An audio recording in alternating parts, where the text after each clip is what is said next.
Je vais donc supprimer, je vais vous montrer donc la dernière méthode de tracking, le tracking avec rotation. Bien, dans cette partie du tracking avec rotation, je vais prendre par exemple cette vidéo-ci. Je vais d'abord sélectionner une partie.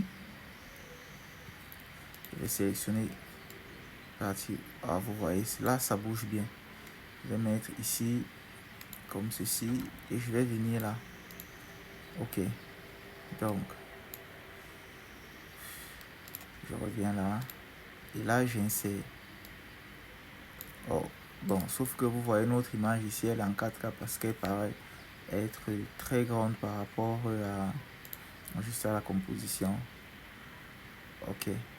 Donc, comme vous pouvez le voir là, bien, on a un autre gros souci. Je vais venir ici par exemple, je vais faire CTRL majuscule D pour scinder et je vais supprimer le calque d'en haut parce que c'est quand même assez grand. Ça va mettre beaucoup de temps pour traquer.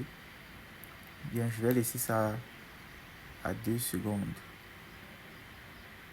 Ok. Bien, vous voyez que là on route un peu. Donc, ce que je vais faire, je vais venir ici, je vais mettre ajuster. Ok. Là, je vais revenir encore ici, suivi de mouvement.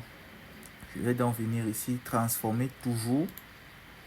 Oui, transformer. Et je vais mettre ici, rotation. Alors, ce que je vais faire, c'est que dans la vidéo, quand j'analyse par exemple la vidéo, je vais prendre un point aussi qui route facilement et qui est distinguable. Bien, j'ai par exemple ces flèches-ci. Je vais prendre l'une pareille. Je vais prendre par exemple les deux. Je vais chercher comme ceci. Je vais chercher les flèches là. Ok. Je vais mettre le premier point de suivi à ce niveau-ci.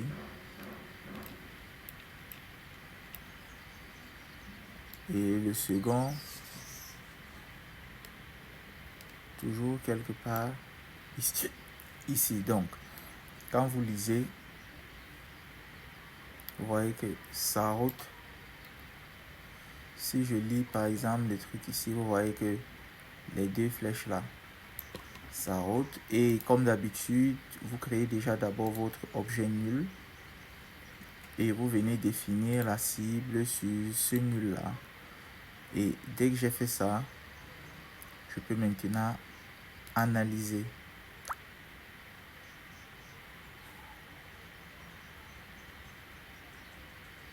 Alors, vous avez pu constater avec moi que les points de suivi ont suivi tout au long de nos tracking sans se déconnecter. Alors là, je vais mettre appliquer. J'applique en X et en Y. Ok. Je reviens donc là. Je vais chercher par exemple un texte encore. Je vais mettre par exemple nouveau texte. Je vais saisir par exemple mon texte et je vais mettre rond-point. Je vais mettre par exemple rond-point. Oui, je suis pas obligé de... Je vais mettre par exemple rond-point. Ok.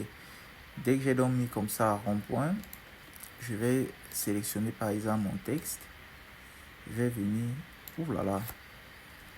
Pardon. Je vais venir le mettre quelque part ici. Bien. Ce que je vais commencer par faire, je vais mettre par exemple rotation. Je vais faire roter un peu, juste un peu comme ceci.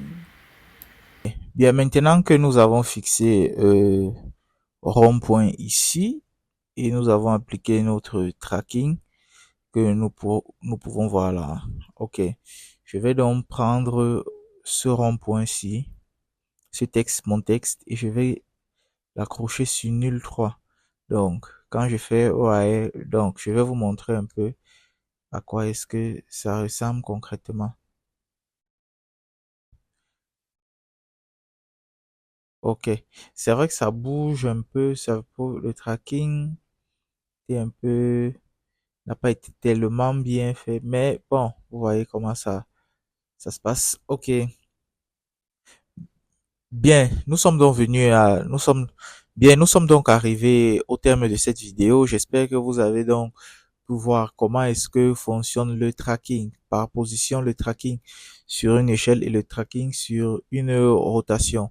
Maintenant, les prochains jours, je vous dirai comment est-ce qu'on utilise le logiciel Boris FX Mocha pour pouvoir traquer là une surface et pas non plus un point comme nous faisons donc ici. Laissez-moi donc en commentaire des messages si vous voulez que je puisse faire d'autres tutoriels de ce genre.